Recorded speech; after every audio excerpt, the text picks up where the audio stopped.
Tower of London is home to the Crown Jewels and was once home to the Royal Mint and even a menagerie.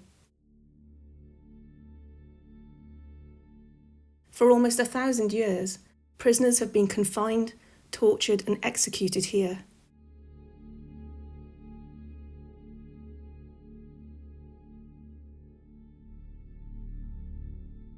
It's been the site of murder, suicide, bloody battles and violent happenings.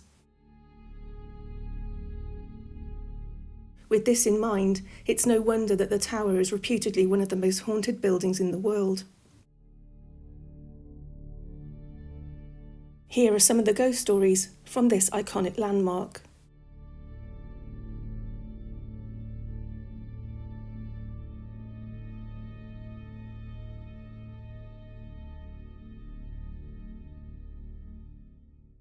In 1827, the Duke of Wellington, celebrated hero of Waterloo and nicknamed the Iron Duke, was appointed as the Constable of the Tower.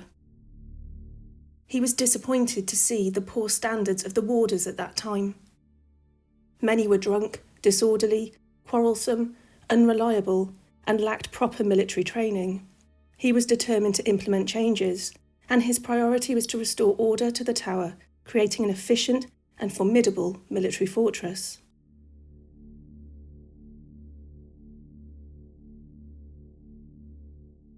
He removed the menagerie that occupied the tower for centuries and filled in the disgusting and polluted moat that proved to be a serious health risk. He insisted that warders met rigorous military standards, as they still do to this day. He built military barracks that were vastly better than the existing living quarters, and in time they were named the Waterloo Barracks, the foundation stone of which he laid in 1845, and today they house the Crown Jewels.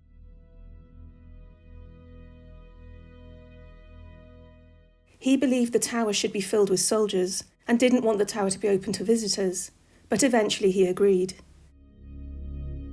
By 1839, over 80,000 visitors had entered through its gates.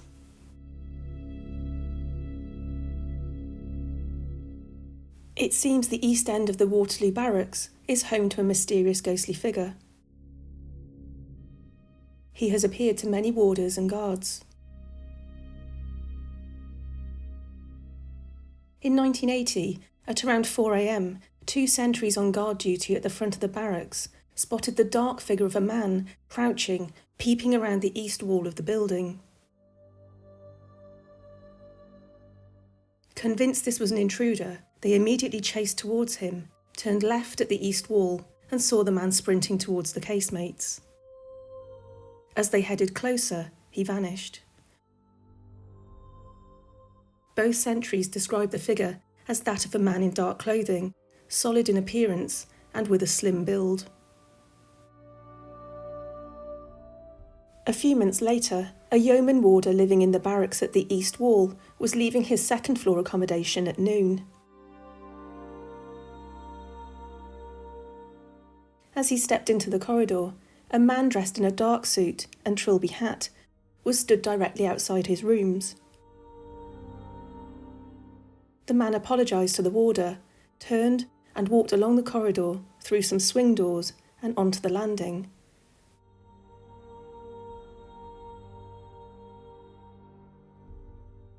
Puzzled as to where the man was heading, the warder followed closely behind. He saw the figure begin to descend some stairs that led down to the casemates, and as the warder crossed through the same doors, he couldn't see the man in the hat at all. He'd vanished on the staircase. He made a check ahead of him and down the stairs, but he'd gone and the building was silent. Another odd incident happened at 3 a.m. in September 1980. A sentry on patrol was convinced he was being watched, yet continued his duty as usual.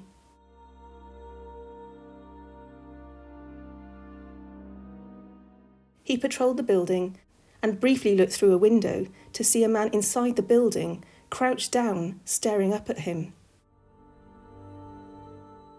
The figure immediately sped away, as though he'd been discovered. The sentry, somewhat shocked, contacted security via radio, aware that the internal and external doors of the building would be locked.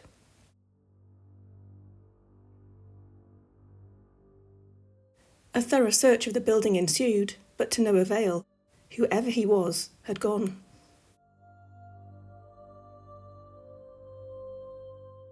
In 1986, a yeoman warder reported that he'd seen a strange figure, dressed in an old-fashioned 1940s utility suit, walking between the officers' quarters, now the home to the Fusiliers Museum, and the east wall of the Waterloo Barracks.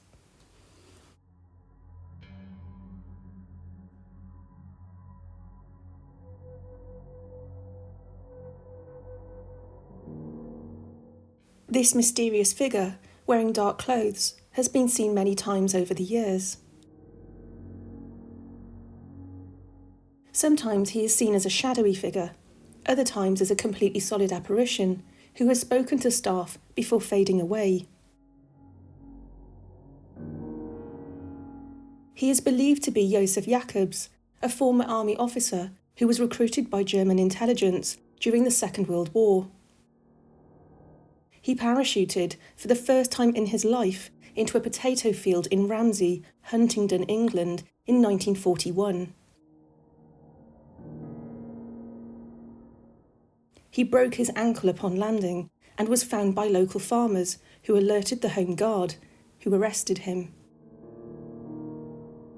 Upon his person was a vast amount of incriminating evidence, including £500, several forged identity papers, a radio transmitter, and some German food.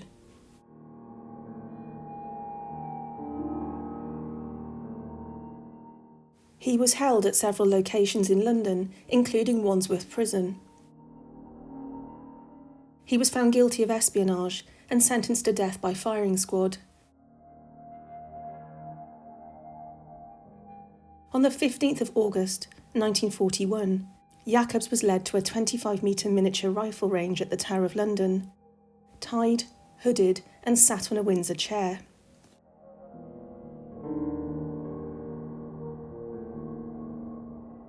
A white cotton target the size of a matchbox was attached to his chest. At 7:12 a.m, he was executed by an 8-man firing squad from the Scots Guards at the miniature rifle range at the Tower of London. Colonel Robert Stevens reported Jacobs' last words directed the Tommies of the firing squad to shoot straight.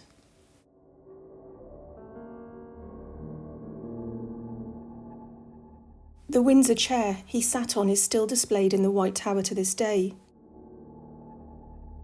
The ordinary nature of this chair, with its subsequent broken woodwork, is truly chilling. He was the last person to be executed at the Tower.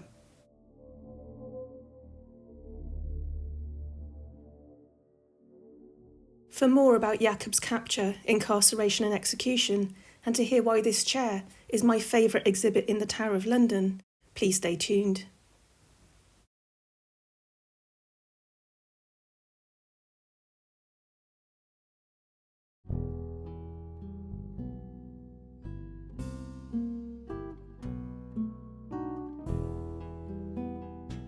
In 1952, the notorious East End gangsters, the Kray twins, were conscripted for national service.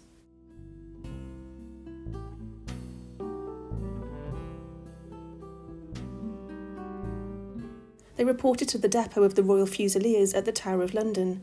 However, they decided military life was not for them and made the decision to leave.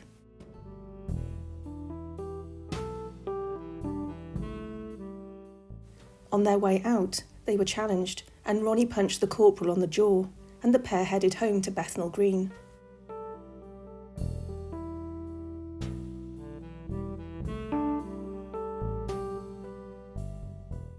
They were discovered, arrested for being absent without leave, and sent back to the Tower.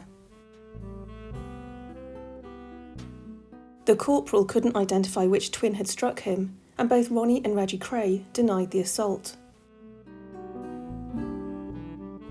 The commanding officer, held them in prison cells at the top of the Waterloo Block, either side of the clock, for 7 days, before being transferred to Shepton Mallet Military Prison in Somerset.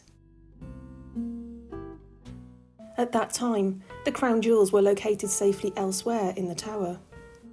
They were the last people to be incarcerated at the Tower of London.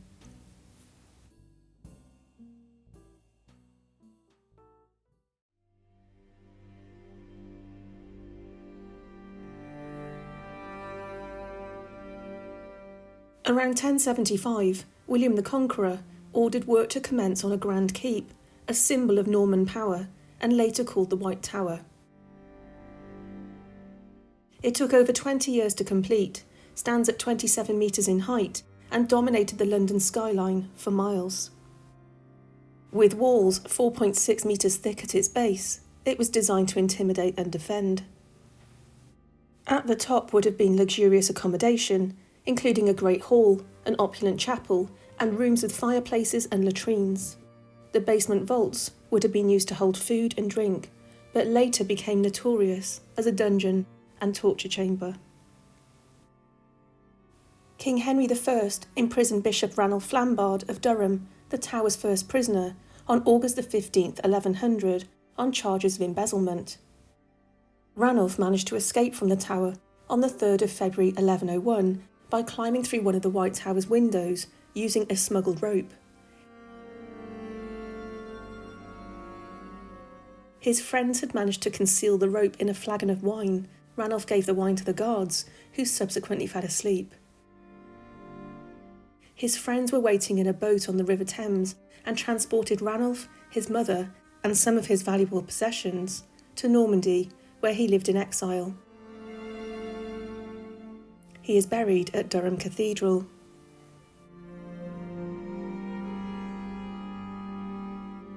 In 1244, a Welsh prince was held at the White Tower. Inspired by Ranulph's escape in the previous century, he tied together various sheets. These unravelled during his descent, and he fell and broke his neck.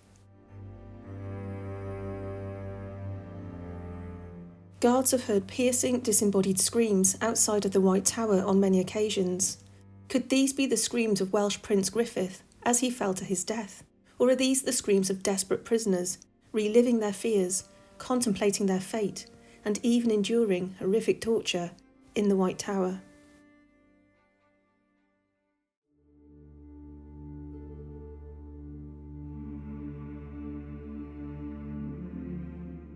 The chapel of St. John the Evangelist is reputedly haunted by several unknown entities. Built in 1080 with stone imported from France, this is the oldest surviving complete Norman church in the British Isles. Some say that Richard II lay in state here in 1400 after he'd been murdered at Pontefract Castle before being moved to St. Paul's. In 1503, the body of Elizabeth of York, consort of Henry VII, lay in state after she died giving birth to her 7th child, Catherine, who also died. She was surrounded by 500 candles.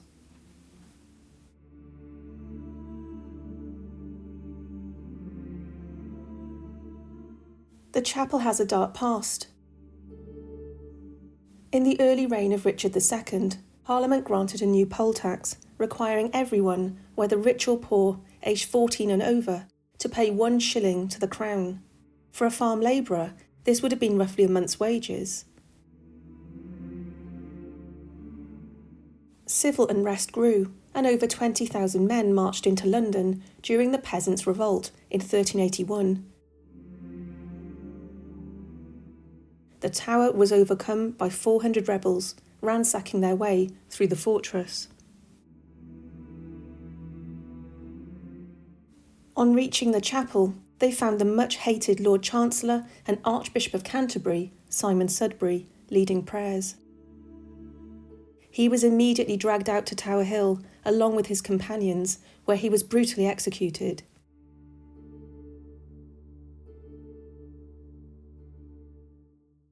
It took 8 blows of the amateur executioner's axe to sever his head.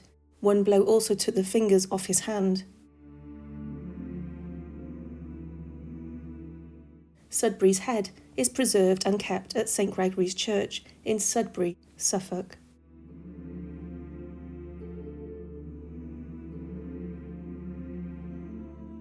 Over the centuries, many members of the royal family would have prayed at the altar in this chapel. A tall man in pale robes adorned with gold detail has been seen kneeling and praying, as well as moving through the chapel rather quickly, uttering words aloud. He seems to glide across the floor and even through the imposing solid stone pillars. Could this be the apparition of Sudbury himself, or possibly a steward or custodian, ensuring that the chapel remains pristine at all times? Another dark legend concerns the princes in the tower. Whilst praying at the chapel's altar in 1483, Sir Robert Brackenbury, the constable of the tower at the time, was given instructions to put Richard III's nephews to death. Thomas More's account of the life of Richard III states that after the coronation, Richard dispatched John Green to Brackenbury with written orders to kill the princes. Brackenbury refused to carry out the murders, so Richard then ordered Sir James Tyrrell to go back to the tower with a letter commanding all keys of the tower to be passed to Tyrrell for one night, to the end he might there accomplish the king's pleasure. It must be remembered that More was only 7 when Richard III was killed at the Battle of Bosworth, so he had no personal knowledge of the king, and his account may be entirely unreliable. Thomas More eventually met his fate at Tower Hill, where he was executed for treason.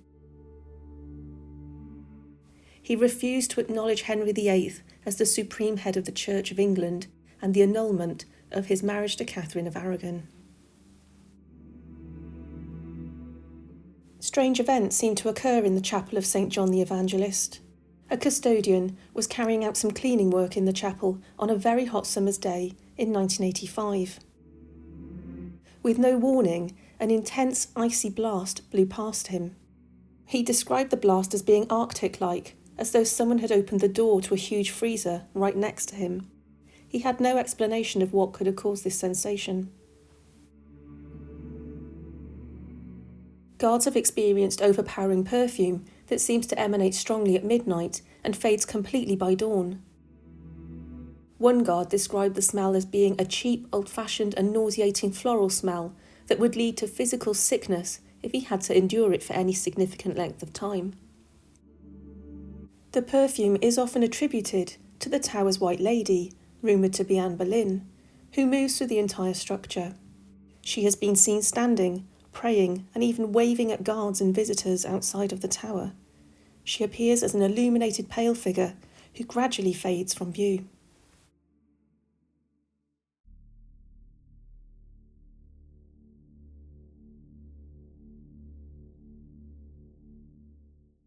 In September 1980, around midnight, a guard patrolling the tower descended the great spiral staircase into the armoury. Above him, further up the staircase, he heard the sounds of rapid footsteps. Looking up, but obscured by the central column, he saw a woman ascending and caught a glimpse of her black and grey skirt. He quickly tried to follow her as the tower was closed to the public. He reached the very top of the staircase, where a door leads out onto the iconic rooftop, but there was nobody to be seen. The door was securely locked. In 1978, a custodian at 8 o'clock in the morning was sweeping the floor in the armoury when he caught sight of a woman standing just behind one of the display cases of armour. He looked through the panes of glass and clearly saw the solid figure of a woman in long dark clothing staring through the glass, who then turned and ascended the staircase. Again, at this time, the tower was closed to the public.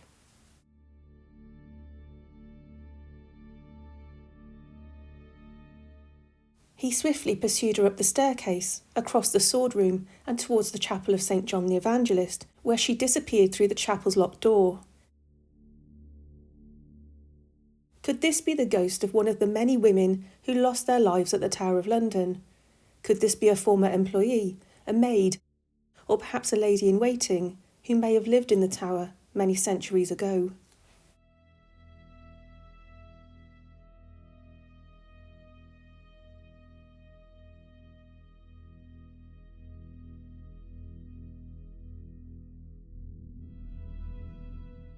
Just next to the Chapel of St. John the Evangelist is a spacious room with a large Norman fireplace. This used to be the location of the sword room in the past. One evening in the late 1980s, a very experienced guard was patrolling in this area of the tower. He'd arrived via the Great Stairs, a grand spiral staircase at the end of the room farthest away from the chapel. This main staircase is enclosed in the White Tower's only round tower as seen from outside, and runs from the basement to the roof. As he made his way through the sword room towards the chapel, he was completely shocked to feel a force, an overwhelming pressure, pushing down on his back and crushing him. He described the encounter as though carrying a heavy grown man or a heavy rug on his back. The guard struggled to breathe and desperately tried to make his way towards the chapel. As he made his way out of the sword room, the immense pressure lifted and the guard was able to move freely. He looked around, thinking he was the subject of a practical joke, but there was nobody there. He encountered the very same feeling of pressure a few years later in the same location.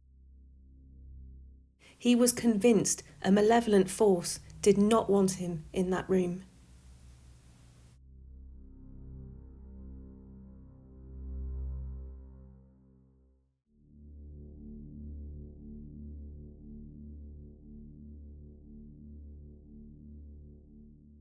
The basement level of the White Tower currently serves as a gift shop. However, we do know that in the past it was a location for brutal torture. Today, an exhibition of torture at the tower is located in the Lower Wakefield Tower, containing replicas of some of the terrifying instruments designed to inflict maximum pain. Throughout the 16th and 17th centuries, as the political and religious landscape changed, torture was used at the tower. One victim of torture was Anne Askew, whose screams and cries are still thought to echo through the White Tower even to this day.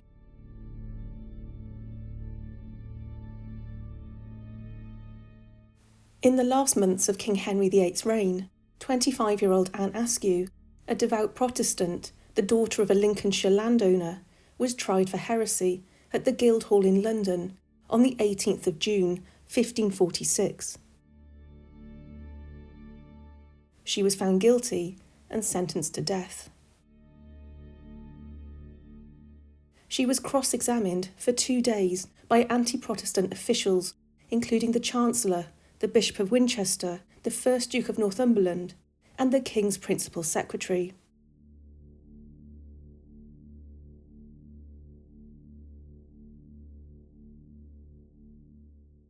She refused to confess and name any fellow Protestants. At that time, Queen Catherine Parr's religious views were troubling, and she came under suspicion of being somewhat radical. The Bishop of Winchester and Lord Chancellor tried to turn King Henry VIII against her.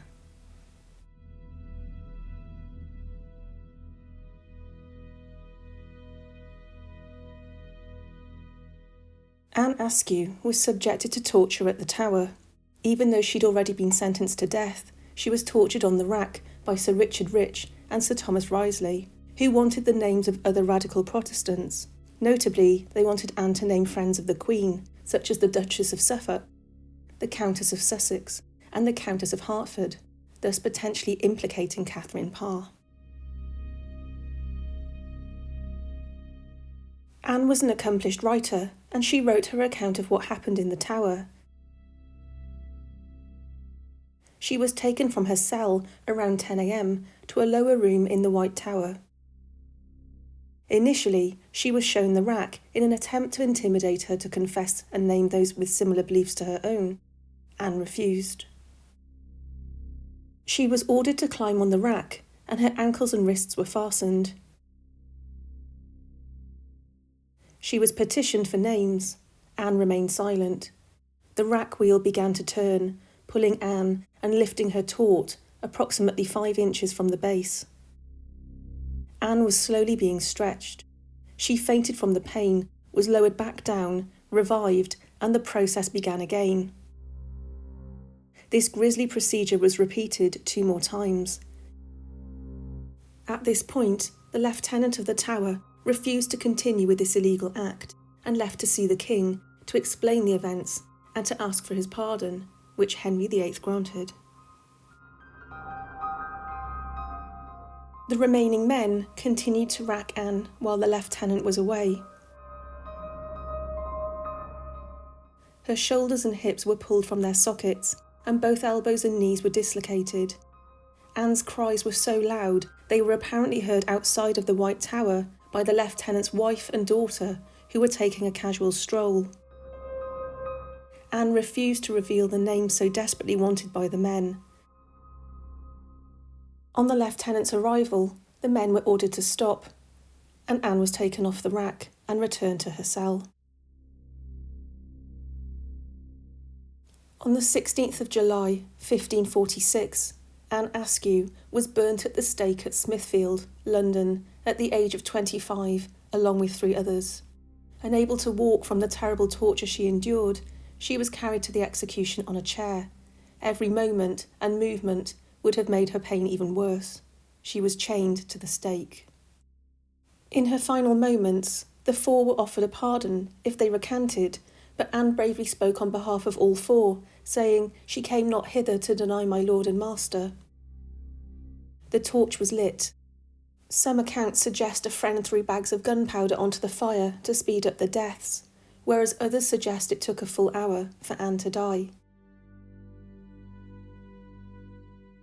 Records show 48 prisoners were physically tortured and interrogated at the tower. Many endured psychological tortures, such as sleep deprivation and solitary confinement. The disembodied screams of those prisoners are still heard today, inside and outside of the tower. Guards, including Yeoman Warder Geoffrey Abbott, have heard screams and cries of pain coming from behind the locked doors to the basement. Are these agonising cries part of the fabric of this terrifying and infamous building?